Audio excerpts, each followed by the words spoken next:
I am Arcana Vani, your inner voice. Let us begin.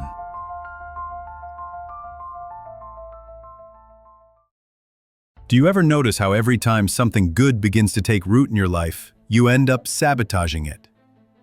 The relationship that was finally healthy, the opportunity that could have changed everything, the habit that was actually working. You find yourself pulling away, picking fights, procrastinating, or shutting down, right at the moment when it starts to feel real. And then, afterward, you sit in the silence asking yourself, why do I keep ruining good things? What's wrong with me?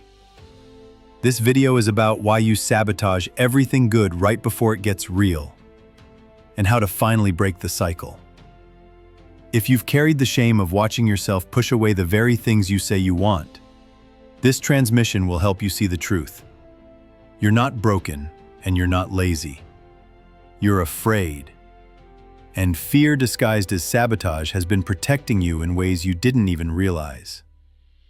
Stay with me, because by the end of this talk, you'll understand what's really happening, and you'll know exactly how to start keeping the good things you've been losing. Here's the truth. Sabotage isn't random. It's not that you don't want love, success, or stability. It's that your nervous system has learned to equate good things with risk. If you let yourself lean in too deeply, you might get hurt, rejected, or exposed. So right when something begins to matter, fear steps in and says, better to end this now than risk losing it later. And you listen, not because you want to, but because the fear feels louder than the hope. But the cost of living this way is brutal. You start to distrust yourself.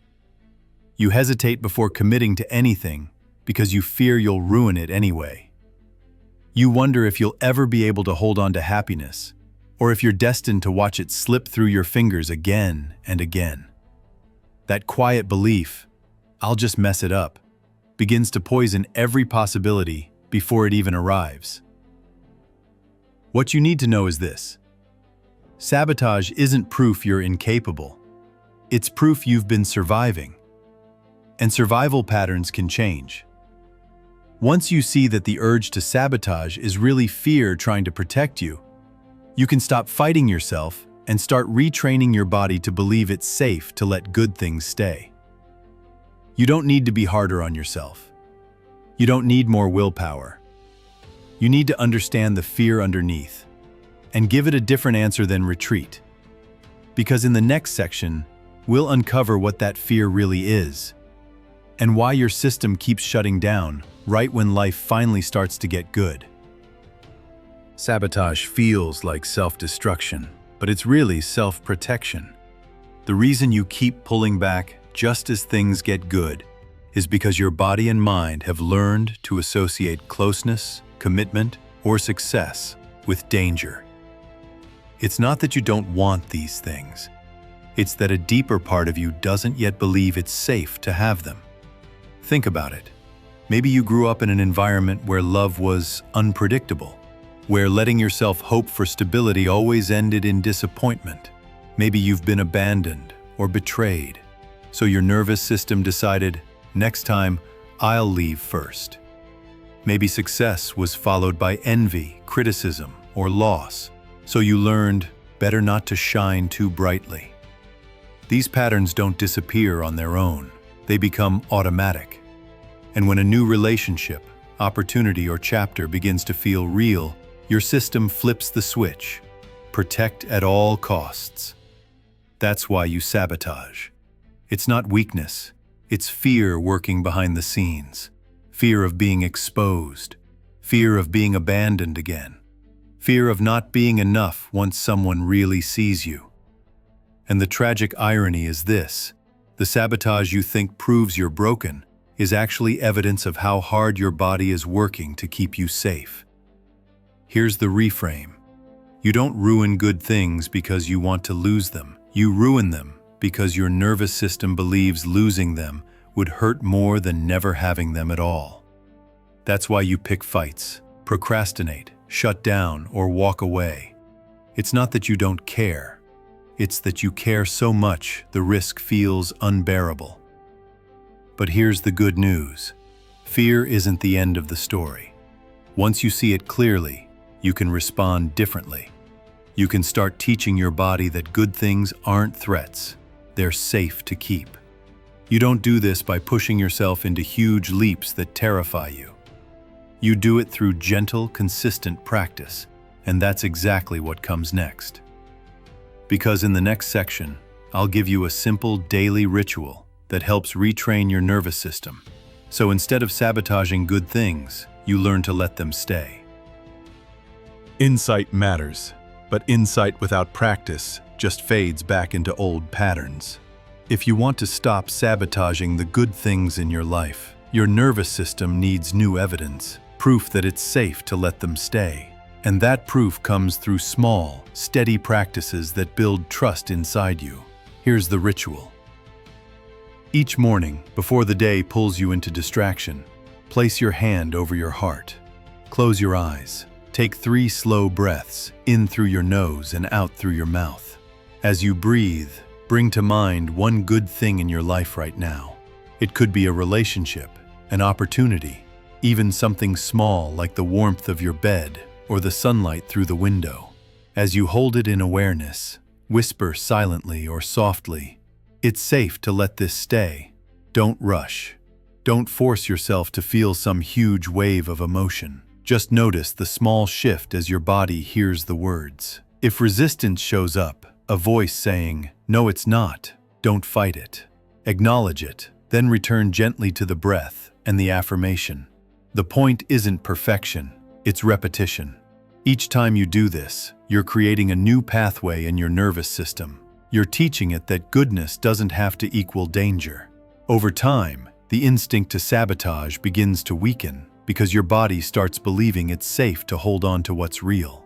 You may feel silly at first. You may think, this is too small to matter. But remember, sabotage is born from fear, and fear doesn't dissolve through pressure, it dissolves through safety.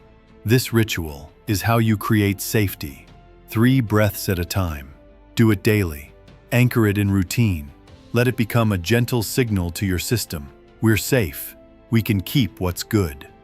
And in the next section, we'll expand this even further into a presence practice that helps you stay steady in the exact moment fear rises and the urge to sabotage appears. The daily ritual begins to soften the fear, but the real test comes in the moment you feel the urge to sabotage, when things start to feel too real, too vulnerable, too close. That's when presence becomes your greatest ally. Presence means noticing the fear without letting it take the wheel. It's not about suppressing the urge or pretending you're calm. It's about pausing long enough to recognize what's happening and choose differently. Here's how it looks. You're about to cancel plans with someone who actually cares about you. Or you're hovering over the delete button on a project that was finally gaining momentum. Before you act, pause. Place a hand on your chest. Take 1 deep breath. Whisper to yourself, "This is fear, not truth." That moment of awareness changes everything. You realize the urge to sabotage isn't a sign you're weak or broken. It's a sign you're on the edge of growth. Fear shows up not because you're failing, but because you're stepping into territory that matters. In presence, you learn to sit with the discomfort instead of running from it. You let the fear rise, acknowledge it, and still take the step. And the more you practice this, the less power the sabotage reflex has over you. You stop treating fear like a wall and start seeing it for what it really is, a doorway. This doesn't mean the fear vanishes. It means you stop letting it dictate your choices. Over time, you'll notice the gap widening between the feeling of fear and the act of sabotage. That gap is freedom, the space where you can choose to stay, to try, to let the good thing continue. Presence won't always feel comfortable, but it will feel real. And real is what you've been craving all along.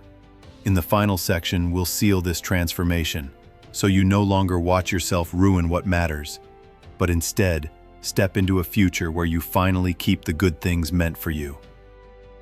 You've seen the pattern for what it is. You've recognized that what looked like laziness or self-destruction was really fear disguised as protection. You've practiced the daily ritual that gently tells your body it's safe to let good things stay. You've learned the presence practice that helps you pause when the urge to sabotage rises, reminding yourself, this is fear, not truth. And now you stand at a new threshold, the life you begin to live when you stop ending what was meant for you. Imagine yourself a few weeks from now. A relationship is going well, and instead of pulling away, you notice the urge to retreat. And then you breathe and stay. A project begins to gain momentum, and instead of forgetting about it or convincing yourself you'll fail, you whisper, it's safe to let this stay. For the first time, the sabotage doesn't win. You do. This is how the future unfolds, not through perfection, but through presence. You don't need to eliminate fear to move forward. You only need to see it, breathe with it, and choose not to mistake it for the truth. And every time you do, the hold sabotage once had on you weakens. To recap, your practice is simple. Each day, 3 slow breaths and the affirmation, it's safe to let this stay. And then remember the presence practice. When fear rises, pause, acknowledge it, whisper, this is fear, not truth. Then take the step anyway. This isn't about becoming a new person. It's about becoming the one who finally stops running from what they want. You don't lose good things because you're broken. You lost them because fear convinced you it was safer to sabotage. But now, you know better. And knowing better means living differently. You don't need to retreat anymore. You don't need to apologize for wanting more. You don't need to sabotage what was meant for you. You are ready to stay. You are ready to receive. You are ready to keep what's real. You did not find me by accident. Just as in your dreams, where every face you meet is your own reflection, this meeting was always waiting to happen.